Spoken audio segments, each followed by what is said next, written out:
आपका स्वागत है। आज के इस अंक में हम आपको ले चलेंगे विश्व प्रसिद्ध सोनपुर मेले में और दर्शन कराएंगे हरिहर नाथ मंदिर का, जहां भगवान शिव और विष्णु एक ही साथ एक ही मंदिर में विराजते हैं। राजधानी पटना से 25 किलोमीटर और वैशाली के हाजीपुर शहर से 5 किलोमीटर दूर है सोनपुर, जहां हर साल कार्तिक पूर्णिमा में लगने वाला एशिया का सबसे बड़ा पशु मेला माना जाता है। यह मेला भले ही पशु के नाम से विख्यात हो, लेकिन इस मेले की खासियत यह है कि यहाँ सुई से लेकर हाथी तक की खरीदारी आप कर सकते हैं।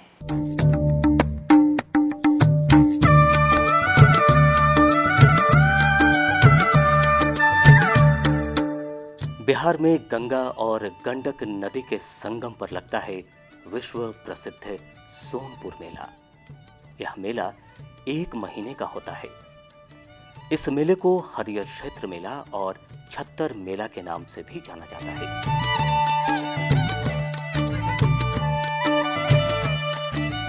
हर साल कार्तिक पूर्णिमा से 1 दिन पहले शुरू होने वाले इस मेले में देश विदेश से लोग पहुंचते हैं। इस मेले को लेकर एक पौराणिक कथा भी जुड़ी हुई है। मान्यता है कि भगवान के 2 भक्त हाथी यानी गज और मगरमच्छ यानी ग्राह के रूप में धरती पर उत्पन्न हुए। कुनहरा घाट पर जब गज पानी पीने आया तो उसे ग्राह ने मुंह में जकड़ लिया और दोनों में युद्ध शुरू हो गया। युद्ध कई दिनों तक चलता रहा। इस बीच जब गज कमजोर पड़ने लगा तो उसने भगवान विष्णु से प्रार्थना की। भगवान विष्णु ने कार्तिक पूर्णिमा के दिन सुदर्शन चक्र चलाकर गज को ग्राह से मुक्त किया और गज की जान बचाई। गजेंद्र मोक्ष हरिहर क्षेत्र माने गज और ग्राह का मोक्ष जो हुआ हरिहरे क्षेत्र में हुआ। वो कहीं से लड़ाई होते हुए भैंसा लोटन से आया। यहाँ गंगा और गंडकी का नदी यहाँ से मिलान है, दोनों का संगम था। पानी या था मिला तो जानवर में रहने पानी में रहने वाले को जानवर को ताकत ज़्यादा होता है, ऊपर में रहने वाले को कम। जब हाथी का हिम्मत हार गया तो उसने भगवान को पुकारा है। फूल लेकर भगवान आए हैं, ग्राह के मार के गज को वार किए हैं। इस मौके पर सारे देवताओं ने यहाँ उपस्थित होकर भगवान विष्णु की जय जयकार की थी, किंतु आज तक ये साफ नहीं हो पाया है कि इस युद्ध में कौन हारा था तथा किसकी विजय हुई थी। यही कारण है कि इसे कुनहरा घाट भी कहा जाता है।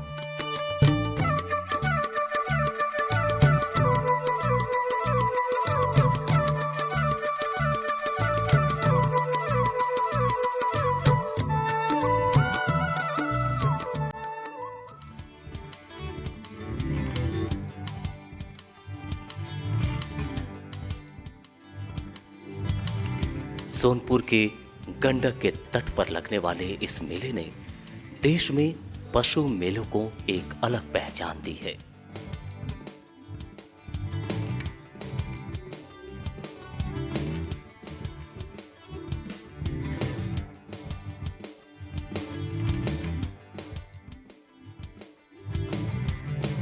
यह मेला कार्तिक पूर्णिमा पर स्नान के बाद शुरू होता है। एक समय इस पशु मेले में मध्य एशिया से कारोबारी आया करते थे।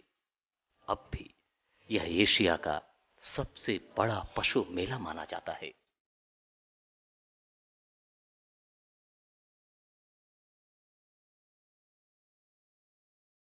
हमें यहाँ पे सबसे अच्छा मधुबनी पेंटिंग लगा और बहुत सारा जो है हाथ से बनाया हुआ यहाँ पे जो प्रदर्शनी में देखने को मिला।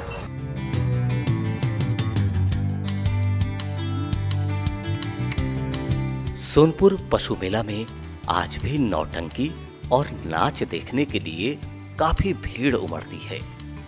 एक जमाने में यह मेला जंगी हाथियों का सबसे बड़ा केंद्र था। मौर्य वंश के संस्थापक चंद्रगुप्त मौर्य मुगल सम्राट अकबर और 1857 के गदर के नायक वीर कुंवर सिंह ने भी यहां हाथियों की खरीद की थी।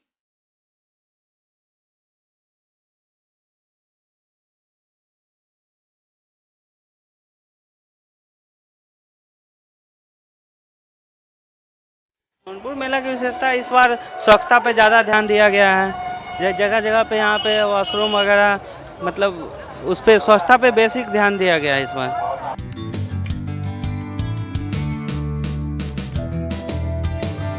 सन 1803 में रॉबर्ट क्लाइव ने सोनपुर में घोड़ा का बड़ा अस्तबल भी बनवाया था। एक दौर में सोनपुर मेले में नौटंकी के मलिका गुलाब बाई का जलवा होता था।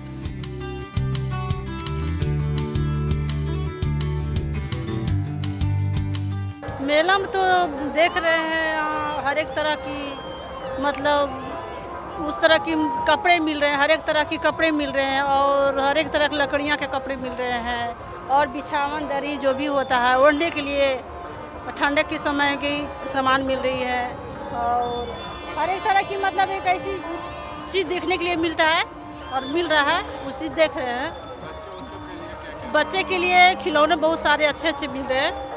खिलौना है, गुड़िया है, लकड़ी का है और डॉल है बहुत अच्छा अच्छा, कपड़ा का है।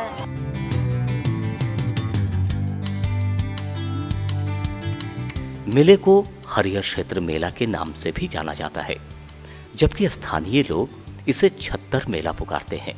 समय के बदलते प्रभाव के असर से हरिहर क्षेत्र सोनपुर मेला पशु बाजारों से हटकर अब ऑटो एक्सपो मेले का रूप लेता जा रहा है। पिछले कई वर्षों से इस मेले में कई कंपनियों के शोरूम तथा बिक्री के केंद्र यहां खुल रहे हैं।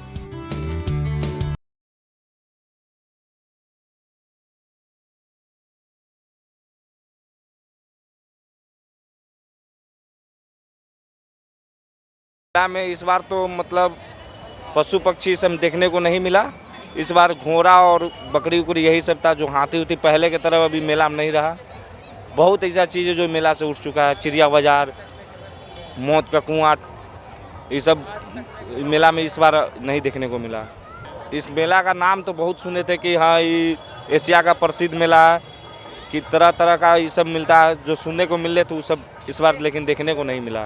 पुस्तक मेला ये सब कुछ यूनिक लगा है, जो ग्रामीण विकास और हाथ से खुद का बनाया हुआ ये सब नया नया यूनिक चीज़ देखने को इस बार मेला में मिला।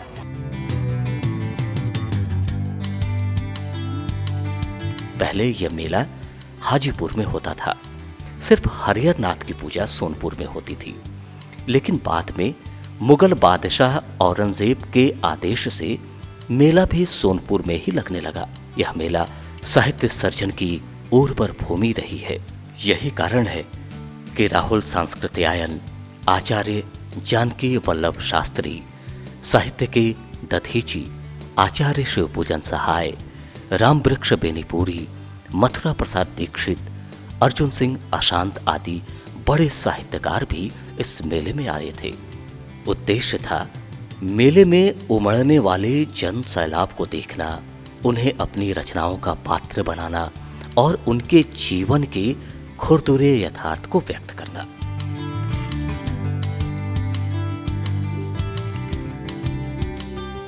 मेला बहुत अच्छा है। बिहार गवर्नमेंट का एक बहुत अच्छा एफर्ट है, रिप्रेजेंट करता है पूरे स्टेट को और जितने भी बिहार के क्राफ्ट पर्सन्स होंगे या स्मॉल इंडस्ट्रियलिस्ट हैं, तो ये इन लोगों का sort of we can say कि एक असेंबल रूप में हम देख सकते हैं। यहाँ पे सारे लोग जितना रिप्रेजेंट कर रहे हैं बिहार के हर पार्ट को, तो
ऐसा नहीं बोलूँगी कि 10 on 10 अगर स्केल पे देना हो तो 5 on 5 और 10 on 10 तो नहीं कह सकते, लेकिन हाँ सेटिस्फैक्ट्री है और अच्छा और बेटर कर सकते हैं इसको। यहाँ पे सर सबसे बड़ी विशेषता ये लगी कि यहाँ पे प्रशासन इतना अच्छा ड्यूटी कर रही है कि जिससे बहू बेटियाँ घूम सकती है। आज भी सोनपुर मेला सीना तान कर खड़ा है। आज भी इस मेले में पूरा गांव दिखता है, हमारी संस्कृति दिखती है। आज भी इस मेले में छोटी छोटी खुशियां खरीदते हुए गांव के लोग दिखते हैं।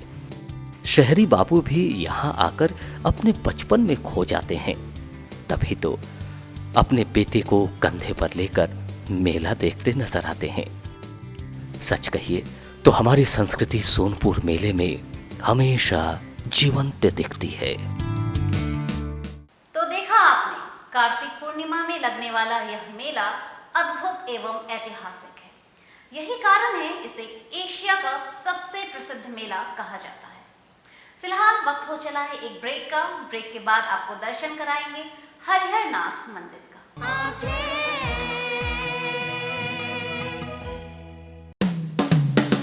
Lohia Nagar Mount Carmel high school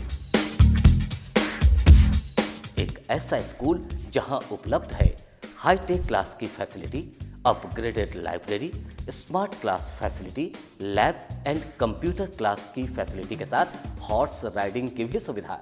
इसके अलावा बच्चों के खेलने के साथ आने जाने की भी सुविधा। एडवांस सुविधाओं से लैस Lohia Nagar Mount Carmel high school, Gayatri Mandir road, Kankarbagh, Patna.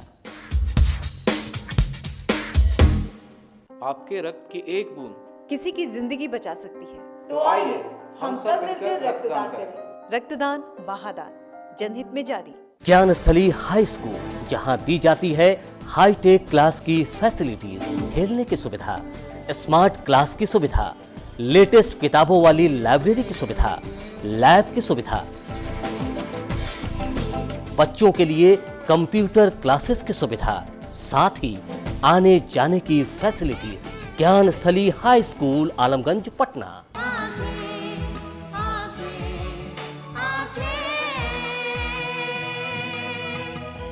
Break के बाद फिर से आपका स्वागत है। सारण जिले के सोनपुर का पौराणिक, ऐतिहासिक एवं धार्मिक महत्व है।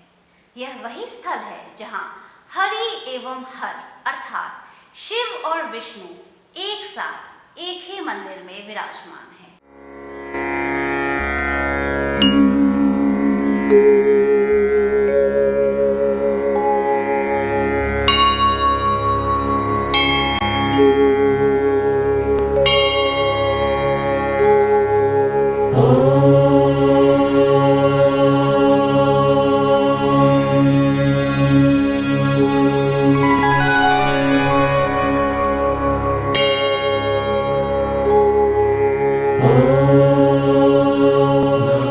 बिहार की राजधानी पटना से लगभग 25 किलोमीटर की दूरी पर गंगा और गंडक की संगम स्थली पर स्थित है बाबा हरिहर नाथ का प्रसिद्ध मंदिर।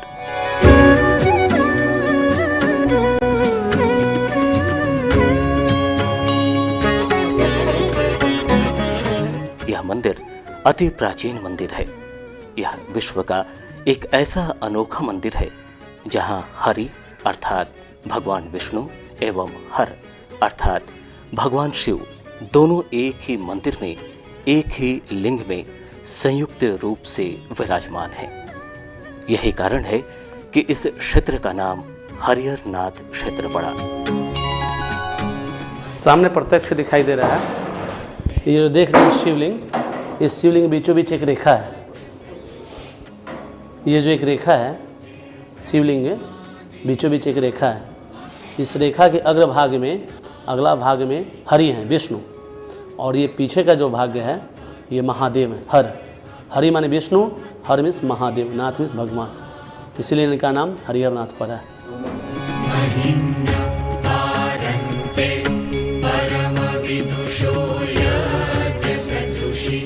इस क्षेत्र का धार्मिक एवं आध्यात्मिक दृष्टिकोण से काफी महत्व है, किंतु इस मंदिर का निर्माण किसने करवाया ये आज भी पहेली बनी हुई है। इस मंदिर के निर्माण को लेकर कई लोक कथाएं हैं। कहते हैं कि इस मंदिर का निर्माण और संयुक्त लिंग की स्थापना ब्रह्मा जी ने स्वयं की थी।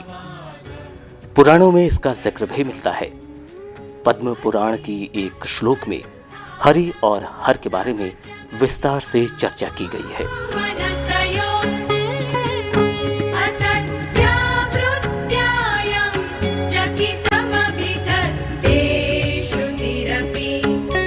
अट्ठाईसवां मनुमंत्र में ये सह नाम का पर्वत था, जिसका शिखर बहुत ही रमणीय था। भगवान ब्रह्मा विष्णु महेश तीनों मृत भुवन में आए। उन्होंने विचार किया कि ऐसे पवित्र भूमि पर कुछ जग जाप होना चाहिए। तो तीनों आदमी ने विचार किया कि हरिहरात्मक यज्ञ यहाँ किया जाए। तो ब्रह्मा जी जजमान बन गए, विष्णु भगवान पंडित जी बन गए, शंकर जी कार्यकर्ता बन गए। जग होने के समय पत्नी की जरूरत होती है। ब्रह्मा जी की 2 स्त्री, बड़ी को आने में विलम्ब थी, छोटी मौजूद थी। विष्णु और शंकर कहें कि बड़ी भी स्त्री है, छोटी भी स्त्री है। बैठाकर जग शुरू किया जाने तो मुहूर्त खत्म हो जाने से जग करने का कोई सुफल नहीं होगा। जो ही संकल्प हो रहा था वो सही बड़ी पहुंच गई और देखकर बहुत क्रोधित हो गई। ऐसा किसने किया? उसके बाद ब्रह्मा जी ने कहा कि हम शंकर और विष्णु के मति से हुआ है। उसने श्राप दिया, कहा कि जो ऐसा किया वो पत्थर हो जाए।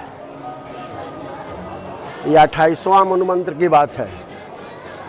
ब्रह्मा जी ने शंकर और विष्णु के एक ही शिवलिंग में, जो अभी विराजमान है, स्थापना कर दी। ये कार्तिक पूर्णिमा की बात है।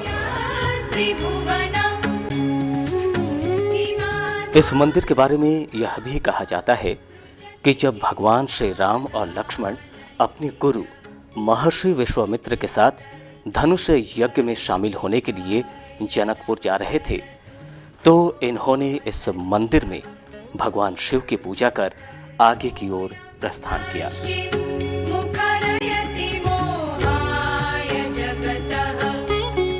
दंत कथाओं में यह भी प्रचलित है कि वाणासुर की राजधानी जो शोणितपुर था, वो स्थान आज का यही सोनपुर है।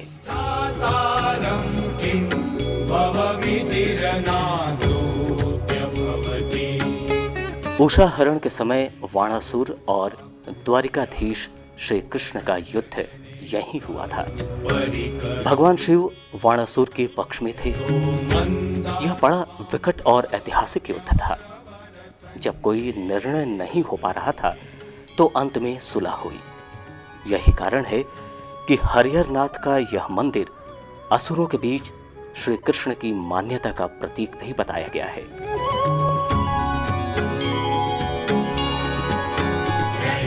इस मंदिर के बारे में यह भी प्रचलित है कि एक समय भगवान शिव तथा भगवान विष्णु के भक्तों के बीच वर्चस्व की लड़ाई छिड़ गई।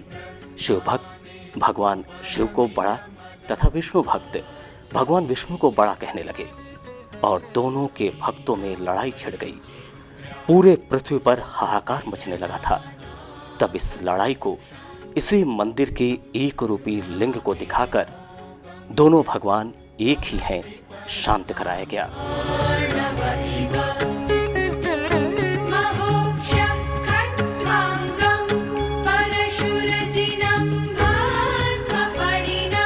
तभी से यहाँ हरिहरनाथ की मान्यता और बढ़ गई। यही कारण है कि इस मंदिर में भगवान के दर्शन के लिए भक्तों का तांता लगा रहता है। लोग यहाँ दूर दूर से दर्शन के लिए आते हैं।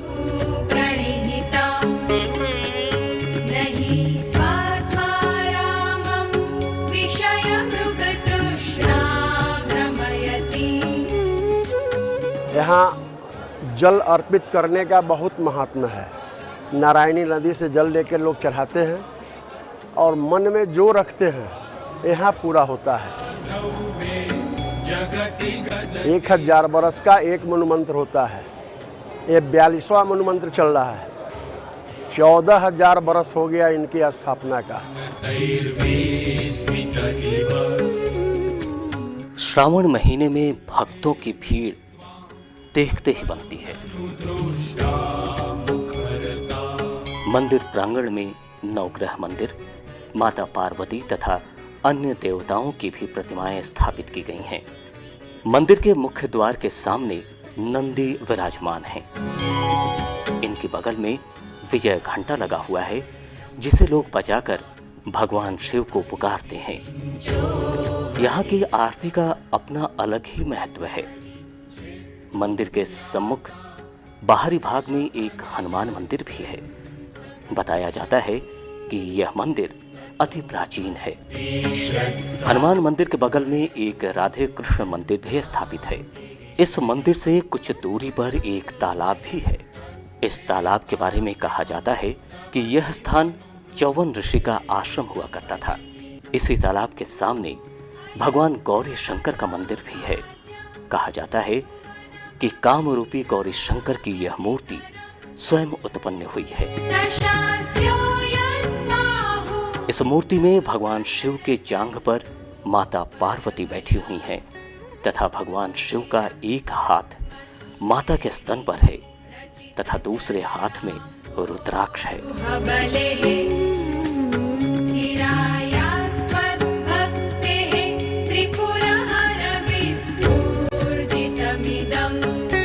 सबसे पहले हरिहर क्षेत्र में गौरी शंकर भगवान का ही उत्पत्ति हुआ था और भगवान योग निद्रा में आए थे। भगवान के जंघे पर माता पार्वती बैठी हुई हैं।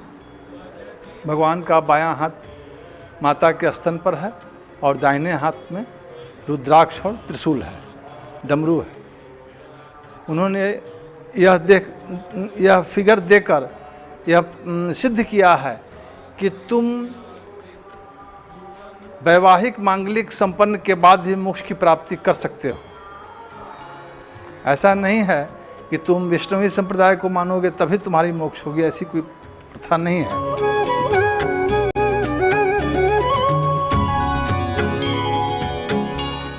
तो देखा आपने, आस्था का प्रतीक यह हरिहर नाथ मंदिर अपने आप में कितना पौराणिक तथा गौरवपूर्ण महत्व रखता है।